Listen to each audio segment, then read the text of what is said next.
4:12 a.m. March 8, 2026. Des Moines, Iowa. 37 FBI agents in full tactical kit stacked against the reinforced door of a server cage on the 4th floor of a co-location facility on Hickman Road. Breaching charges set. Countdown at 11 seconds. 2,000 miles away in Arlington, Virginia, a second team was stacked outside a brick townhouse. In Omaha, Nebraska, a third. In Norfolk, Virginia, a fourth. All 4 teams on the same encrypted channel. All 4 waiting for the same word. The word came at 4:12:03. Doors breached simultaneously. Flashbangs, shouted commands. 6 operators of a ransomware crew known as BlackRipple were pulled out of beds, out of server chairs, out of a kitchen where one of them had been pouring coffee. 47 hospital networks across the United States were still locked, patient records encrypted, ICU monitoring systems frozen, a ransomware note on every screen demanding payment in Monero within 72 hours. What the 6 operators did not know, what they would not fully understand until their arraignments, was that the FBI Cyber Division had been inside their infrastructure for 11 months. Every keystroke, every wallet transfer, every message in their private matrix channel, logged. This is the story of how a whistleblower's tip in January 2025 became the largest coordinated ransomware takedown in bureau history, how the FBI let a hacking crew hit 340 hospitals on purpose, and why the 23-year-old bookkeeper who registered their shell company in Delaware is now facing federal charges for a business she thought her uncle was starting. The tip came in on January 14, 2025. A man named Dennis Hurley, a former systems engineer at a Des Moines co-location facility called Midwest Data Vault, walked into the FBI field office in downtown Des Moines at 9:42 a.m. He had been fired the previous November. He had a USB drive and a story. The story, one of the server cages on the 4th floor, was rented by a Delaware LLC called Forlin Holdings. The billing contact was a Gmail address. The physical access log showed 4 different men rotating through the cage at odd hours, 2 a.m., 4 a.m., sometimes for 16-hour stretches. Hurley, when he was still employed, had noticed the outbound traffic patterns. Massive encrypted bursts to IP ranges in Latvia, Belize, and a hosting provider in Moldova, known to federal investigators as a ransomware laundering hub. Hurley was not a hero. He admitted in his debrief that he had initially considered blackmailing the tenants himself before deciding he valued his freedom more than a payout. What he handed the Bureau was a complete diagram of the cage layout, the physical access schedules, and, critically, the location of a fiber uplink that ran from the cage through a patch panel in a maintenance corridor. Within 9 days, an FBI technical surveillance team had a court order and a tap on that uplink. The tap was not a wire, it was a passive optical splitter installed during a scheduled maintenance window at 2:17 a.m. on January 23, 2025. The co-location facility's operations manager was read into the investigation under a non-disclosure order. 2 technicians believed they were upgrading a fiber run. The splitter copied every packet going in and out of the BlackRipple cage to a dedicated FBI collection server in a nondescript office building 7 miles away. By February, analysts had identified the crew: 6 operators, 4 U.S. citizens, 2 foreign nationals operating from inside the United States on expired student visas. The U.S. citizens were the core: a 31-year-old in Arlington named Cody Farnham, who had held a DoD contractor clearance at a defense integrator in Crystal City until 2022. A 28-year-old in Omaha named Trevor Linker, also a former DoD contractor.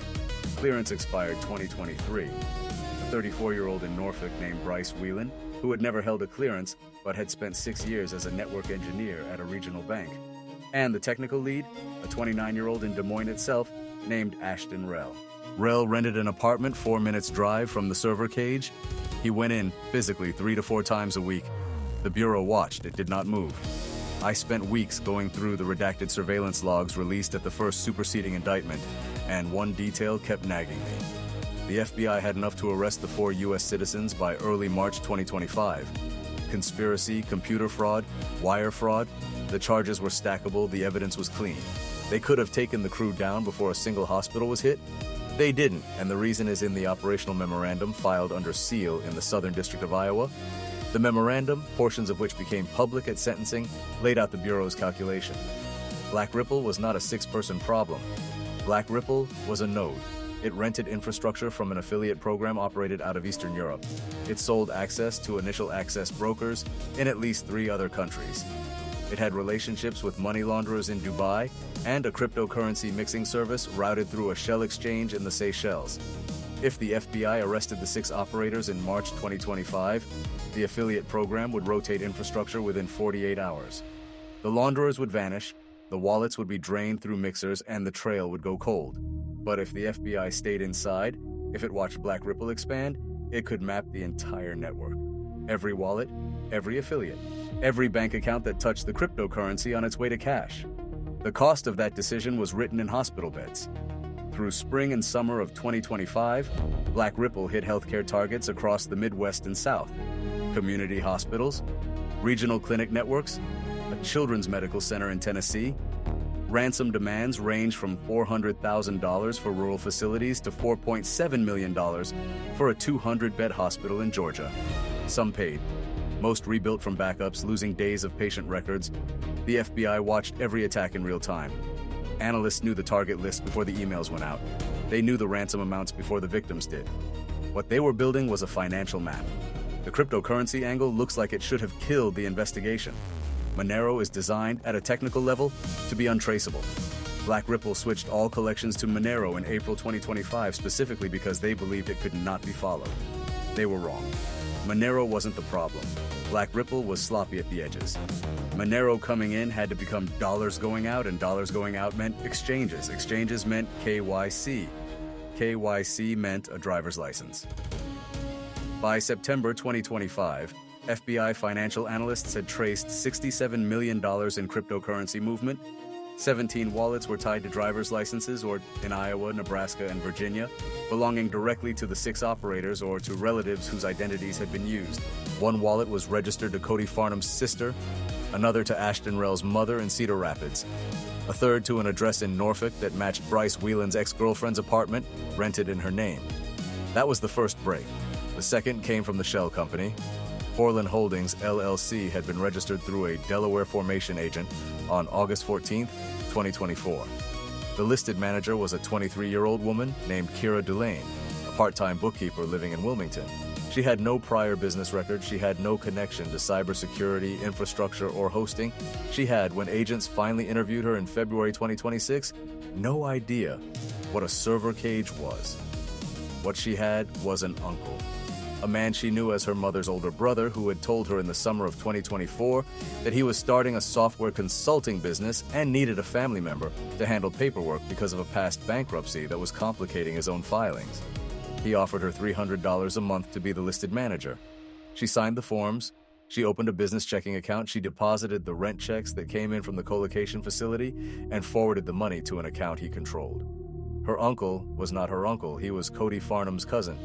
Dulane had been used as a clean cutout. Her name was on every document. Her signature was on the lease for the server cage. Her federal tax filings listed Forland Holdings as a software consultancy with gross receipts that almost exactly matched what BlackRipple was paying for infrastructure. When the superseding indictment dropped on March 12, 2026, Kira Dulane was named as Defendant 7. Conspiracy to commit computer fraud. Conspiracy to commit money laundering. Maximum exposure 30 years. Her attorney has argued she was a victim of fraud herself. The U.S. Attorney's Office has said in filings that willful blindness is not a defense. 3 months before the raid in early December 2025, the operation almost collapsed. One of the BlackRipple operators, Trevor Linker in Omaha, began showing signs of paranoia on the crew's internal chat. He had noticed what he called lag in one of their command and control servers, response times that were a few milliseconds slower than the week before. He posted a single message, "Are we being watched?" The FBI had at that moment 6 separate intercepts running on BlackRipple infrastructure. One of them, a minor operational node used for DNS routing, had developed latency because of a collection server update. Cody Farnham replied within 2 minutes. He told Linker to shut up and stop being paranoid. Linker pushed back. He wanted to burn the infrastructure and rebuild from scratch. The Bureau had approximately 11 hours to decide whether to arrest immediately or risk losing the entire operation. What agents did next is not in any public filing, but it was described in a post-operation brief that surfaced through a congressional oversight request. The Bureau pushed a patch to the collection server that shaved the latency back down. They also had a cooperating source, a low-level affiliate who had been flipped in October, post a message in a related form suggesting that a separate ransomware crew had recently been hit with an unrelated infrastructure issue and that lag was going around. Linker was told in effect that his paranoia was a known industry-wide glitch. He calmed down. The crew continued operating. If you've ever been convinced you were wrong about something when you were actually right, imagine that times 10 with 30 years of federal time on the line. Subscribe so you don't miss what happened at 4 a.m. on March 8th and what the Bureau found in the server cage that was never supposed to be there. By January 2026, the Bureau had everything it needed: every wallet, every affiliate contact, every physical address, every driver's license. The decision to move was made in a meeting in the 5th floor conference room at the J. Edgar Hoover building on January 29, 2026, attended by the director, the assistant director for cyber, and 2 prosecutors from the Southern District of Iowa. The debate was whether to take the crew down in early February before their next major campaign, or whether to let one more wave go through. They chose to let one more wave go through. What they did not know, and what almost turned the entire operation into a disaster, was that BlackRipple's next wave was the biggest one they had ever planned. 47 hospitals on a single morning. Coordinated near simultaneous encryption. The crew had been preparing for months. The goal: force the U.S. healthcare sector into a panic, drive ransom payments up across the board, and retire. On November 17, 2025, at 6:14 a.m. Eastern, the first ransomware note landed at a 400-bed hospital in Cleveland. By 6:41, 46 more had landed across 14 states. The FBI had been watching the deployment staging for 3 days. It had decryption keys for every target, extracted from BlackRipple's own management console. It had, already pre-positioned, a coordination cell at CISA ready to push keys to hospital IT teams the moment permission was granted. But the Bureau did not push the keys on November 17th. Not yet, because the plan required the hospitals to pay, or at least to look like they might pay, long enough for BlackRipple to begin moving the cryptocurrency. That movement was the final piece. It would trigger transfers into 2 exchange accounts that the Bureau had been waiting to seize. Freezing orders were prepared. Magistrates in 3 districts were on standby. For 72 hours, 47 hospitals operated in crisis mode, while federal agents who could have ended the crisis instantly did not. Here's the take that will probably get flack. The Bureau made the right call, and it is still an ugly call. Patient care was delayed. At least 2 elective surgeries were postponed at a facility in Memphis. 1 cardiology unit in Dayton ran on paper records for a full shift. Nobody died. The Bureau's own after-action review confirms that. But the margin was uncomfortable, and the decision to prioritize takedown scope over immediate relief is the kind of decision that should never be quiet. It was quiet. It should not have been. On November 20th, at 2:14 p.m., BlackRipple began moving the cryptocurrency. Within 40 minutes, 2 exchange accounts in Dubai and Singapore were frozen by order of the U.S. Treasury under existing cooperation agreements. The crew saw the freezes. They panicked. In the next 3 hours, they sent increasingly frantic messages to their affiliates, trying to route payments through backup infrastructure the FBI had also mapped. Then the decryption keys went out. Every one of the 47 hospitals had full data restoration within 72 hours. Backups were intact. The Bureau had been protecting those backups since summer, quietly working with CISA to ensure BlackRipple's recon phase never successfully mapped them. The hospitals did not pay. BlackRipple did not get its retirement. What the hospitals knew, and what administrators would not learn until the indictment was unsealed, was that the Bureau had been inside the attacker's network for 11 months and could have prevented the attack entirely. Several hospital systems have since filed civil suits. The Department of Justice has declined to comment on pending litigation. Would you have made the same call at the 5th floor meeting on January 29th? Keep the watch going and accept the cost, or move early and lose the network? At 4:12 a.m. on March 8, 2026, the Bureau finally moved. 37 agents at the Des Moines co-location facility, 14 at Cody Farnham's townhouse in Arlington, 11 at Trevor Linker's residence in Omaha, 9 at Bryce Whelan's apartment in Norfolk. Simultaneous raids coordinated down to the second by a joint operations cell at FBI headquarters. The coordination was not clean at first. A winter storm system moving through the upper Midwest had delayed 2 of the Omaha team's vehicles by 19 minutes. The alternate plan, a helicopter insertion, was not usable because of sealing conditions. The tactical commander on the ground improvised.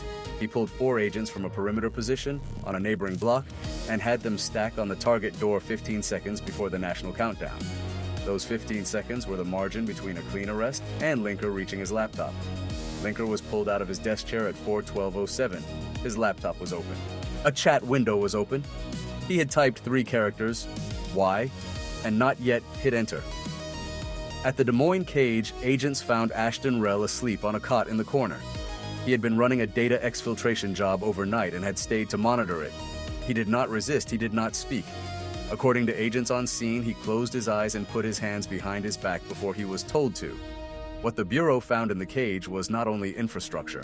On a shelf above the primary server rack, inside a cheap plastic document case, agents recovered a hard drive containing approximately 1.4 terabytes of patient data. Medical records, diagnostic imaging, billing information, data from hospitals. BlackRipple had hit going back 2 years, not deleted, not destroyed, retained as leverage for future extortion campaigns. The hospitals affected had been told at the time of their original attacks that their data had been wiped from BlackRipple's systems as part of the ransom negotiation. It had not been. More than 340 hospitals across 17 states are now being notified that their patient data was never, actually, destroyed. A separate criminal count that has added 40 years of maximum exposure to the lead defendant's charges. The aftermath is still unfolding. As of the filing of this video, 4 of the 6 operators have pleaded guilty. Cody Farnham and Ashton Rell are the holdouts. Both are facing trial scheduled for late summer 2026 in the Southern District of Iowa. The U.S. Attorney has publicly confirmed that at least 2 of BlackRipple's affiliates, operators in Latvia and Moldova, remain at large, identified but outside the reach of extradition.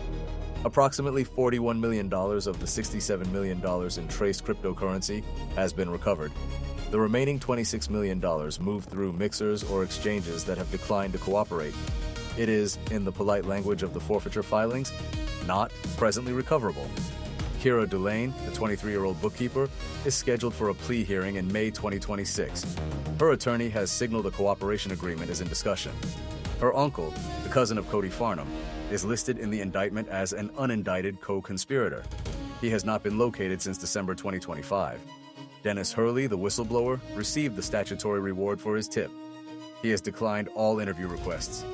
A former Midwest Data Vault colleague, who asked not to be named, said Hurley told him he regretted coming forward only because he had expected the Bureau to move faster. The Bureau did not move faster. It moved completely. BlackRipple is gone. Its infrastructure is seized. Its operators are in federal custody. Its wallets are drained. What remains is the affiliate network that fed it, the mixer services that washed its money, and the simple economic reality that hospital ransomware is profitable because hospitals have to pay. The crew is dismantled. The market that built them has not moved at all.